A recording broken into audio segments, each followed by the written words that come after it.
Ditelantarkannya 8 orang anak buah kapal atau pelaut di atas kapal MV Jianye yang sekarang berada di Taichung, Taiwan, itu memberikan pelajaran bagi kita supaya itu tidak terulang kembali. Dan ini perlu diketahui, kita tidak cukup hanya simpati atau empati tanpa bertindak nyata supaya itu tidak terulangi. Dan saya terpanggil untuk membahas itu, barangkali bahasan saya ini bermanfaat bagi pelaut-pelaut yang belum join kapal supaya memastikan bagaimana hak-hak kemudian tujuan itu tercapai. Bisa Anda bayangkan, berangkat ke kapal jauh dari keluarga, berbulan-bulan tidak komunikasi, bahaya, ombak lautan yang berbahaya. Tiba-tiba gaji tidak dibayar. Itu 8 orang kru di atas kapal tersebut, MV Jianye namanya. Itu gajinya 6 bulan tidak dibayar. Kemudian giliran minta pulang ke Indonesia, susah sekali untuk pulang, tidak dapat pulang. Beberapa hari yang lalu, kurang lebih 5 hari lah, ada posting di Instagram. Dan posting ini memention semua pihak. Dan ini sampai ke Kantor Dagang Ekonomi Indonesia. Berdasarkan informasi dari Kementerian Luar Negeri, dikatakan bahwa Kantor Dagang Ekonomi Indonesia, KDEI, itu bukan KBRI, karena di Taiwan tidak ada KBRI. Kita belum memiliki hubungan diplomatis secara resmi dengan Taiwan, karena Taiwan itu kan masih di bawah bayang-bayang Cina. Kalau kita mengakui kemerdekaan Taiwan, Cina marah. Itu Kantor Dagang Ekonomi Indonesia menerima informasi dari medsos tentang kejadian ini. Nah, pelajaran di sini adalah kekuatan medsos itu sangat kuat sekali, sangat diperhitungkan. Sesuai dengan tema Hari Pelaut Dunia 25 Juni yang lalu, I mau memberikan tema Your Voyage, then now share your journey. Perjalanan Anda dulu dan sekarang, bagikan itu. Artinya, pelaut ini harus menampilkan diri aktif di media sosial supaya dunia pelaut itu semakin dikenal, semakin diketahui jasanya seperti apa. Karena 90% barang di dunia ini itu melalui laut. Kita adalah key person sebagaimana dideklarasi oleh PBB, Badan PBB yaitu IMO. Nah, dari informasi medsos ini, KDEI kemudian mengkonfirmasi kepada MOTC Taiwan atau Ministry of Transportation and Communication tentang hal ini. MOTC kemudian mengkonfirmasi bahwa benar terjadi seperti ini. Mereka mendapatkan berita langsung atau laporan langsung dari kru kapal.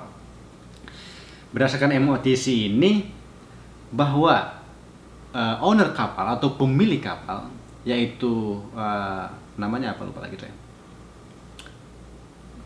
Chongfat Shipping, punyanya Hong Kong, itu memiliki kesulitan untuk membayar gaji karena mereka tidak mendapat masukan, tidak dapat pemasukan dari aktivitasnya berbisnis. Kemudian kapalnya juga dalam keadaan rusak ataupun ya jelek lah gitu, sehingga nggak ada penghasilan, nggak bisa bayar gaji. Nah itu.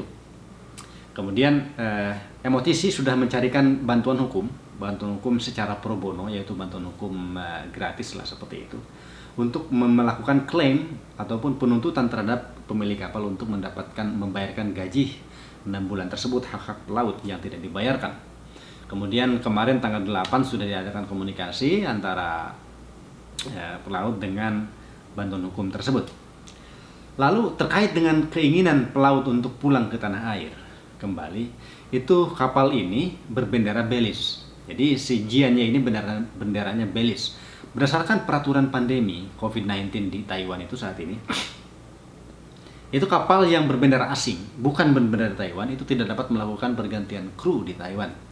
Tetapi MOTC mengupayakan kepada Kementerian Kesehatan Taiwan atau Pandemic Center ya di Taiwan untuk memberikan izin pergantian kru, dan akhirnya pihak yang berwenang setuju untuk mengadakan pergantian kru di Taiwan untuk kru Indonesia. Tetapi permasalahannya, owner kapal ini sulit mencari pengganti, maka owner ini dituntut ataupun dipush oleh pemerintahan Taiwan untuk menyediakan pengganti untuk kru Indonesia ini. Semoga aja dapat ya. Tapi kalau beritanya banyak seperti ini, bagaimana ya kalau nggak ada pengganti? Itu susah.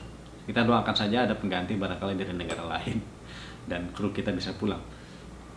Nah, itu kira-kira singkat. Kemudian kemarin ya tanggal 8 juga jam 14 siang udah ada pertemuan, dan juga salah satu organisasi IKPP ini dalam hal ini sudah menerima kuasa untuk menangani kepulangan kru kapal ini, dan itu kita semua sudah bertindak dari Kementerian Luar Negeri, Perhubungan, Dirkapel dan sebagainya, termasuk organisasi IKPP ini itu yang mewadahi profesi pelaut. Nah, yang terpenting pelajaran yang bisa kita ambil adalah bahwa yang pertama, kita bisa bagi dari mulai sebelum, ketika, dan setelah. Jadi sebelum kita join ke kapal, kita harus pandai memilih. Memilih ya, pertama di Indonesia, kalau kapal luar biasanya agensi.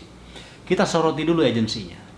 Kita tahu bahwa kita memiliki dulu itu PP 84 tahun 2013 yang sudah diganti dengan PM 59 tahun 2021, dan juga sekarang ada aturan terbaru yaitu PP 22 tahun 2022 bahwa agensi kapal itu harus memiliki, kalau dari perhubungan, SIUPAK, surat izin usaha penempatan perekrutan dan penempatan awak kapal. Aturan baru mengatakan harus memiliki SIPEMI, yaitu surat izin perekrutan penempatan pekerja migran Indonesia. Tanpa itu semua, agensi itu dipastikan agensi itu bodong. Dan ternyata agensi yang mengirim kru ke kapal ini adalah sebuah agensi yang tidak memiliki SIUPAK. Saya sudah tahu alamatnya, agensinya apa, adalah di sekitaran Priok situ. Gak usah disebutkan namanya, biar pihak berwenang dulu yang meneliti dan bagaimana hasil akhirnya. Itu dulu. Jangan sampai naik join dari agensi yang tidak berizin. Itulah, yang tidak berizin, jangan naik. Kita harus punya SIUPAK, harus punya SIPEMI kalau sekarang. Jangan naik dari agensi-agensi yang seperti itu, karena tidak terjamin perlindungannya. Kemudian yang kedua, sebelum naik kapal juga, setelah memilih agensi, kita harus tahu kapalnya seperti apa. Nah, ini kapal MV Jianye ini ternyata kapal ini sering gonta-ganti bendera. Bahkan di situs ITF, kapal ini dikatakan benderanya itu false. Jadi kayak benderanya ilegal gitu. Dulu awalnya benderanya Belize, kemudian ganti ke Togo. Dari Togo kemudian ganti lagi ke Belize. Gonta-ganti. Kemudian ownernya kan Hong Kong, tapi benderanya bendera Belize. Berarti kapal ini kapal FOC atau Flag of Convenience. Masalahnya, kapal-kapal FOC yang aman itu hanya kapal FOC atau Flag of Convenience yang di-cover oleh ITF. Nah, kapal ini sudah flagnya flag FOC itu berbeda antara owner dengan benderanya, tidak di-cover ITF juga. Nah, ini bahaya. Jadi sebelum naik kapal, cari tahu dulu kapalnya ini bagus enggak? Di-cover ITF enggak? Lalu begini, setelah naik kapal, ketika terjadi misalnya gaji tidak dibayar, itu jangan buang-buang waktu. Langsung action. Karena gaji tidak dibayar berdasarkan MLC, itu dikatakan bahwa kalau gaji itu tidak dibayar 2 bulan, itu sudah termasuk kepada abandonment, penelantaran. Kalau 2 bulan gaji tidak dibayar berturut-turut, itu langsung laporkan ke siapa? Ke PNI, ya kan? PNI atau Security Insurance, Financial Security Insurance. Laporkan kepada owner, memberikan klarifikasi. Laporkan juga kepada Port Authority di mana kapal itu berada, kepada flag state, kepada Syarikat Pelaut di Indonesia, kepada agensi juga, langsung laporkan 2 bulan. Jangan sampai melewati 4 bulan. Karena biasanya PNI itu hanya bisa menanggung sampai 4 bulan. Kalau gaji tidak dibayar 6 bulan, barangkali yang bisa ditarik itu hanya 4 bulan saja. Biasanya seperti itu. Nah, ditambah lagi, sulitnya sekarang itu kan begini. Kapal tersebut benderanya Belize. Ownernya ada di Hong Kong. Kapalnya ada di Taiwan. Taiwan tidak memiliki diplomasi dengan kita. Kapal benderanya Belize. Belize ini diplomasinya aja melalui Meksiko dengan Indonesia ini. Sebuah negara yang sangat kecil. Jadi akan sedikit rumit dalam hal ini. Yang rumit, pemulangan sih barangkali bisa saja ya. Bisa saja pemulangan, kapal krunya dipulangkan karena pemerintah Taiwan sudah komitmen untuk membantu, dan juga walaupun pandemi bisa dipulangkan. Tetapi masalah penarikan gaji ini yang berat ini. Karena apa? Sampai saat ini masih dilakukan negosiasi supaya si owner ini bisa memberikan gaji kepada kru ini yang 6 bulan tersebut. Masalahnya ownernya nggak punya duit. Gimana caranya? Nah, ada beberapa solusi yang barangkali bisa dilakukan menurut saya. Misalnya, kapal tersebut bisa dijual. Ya.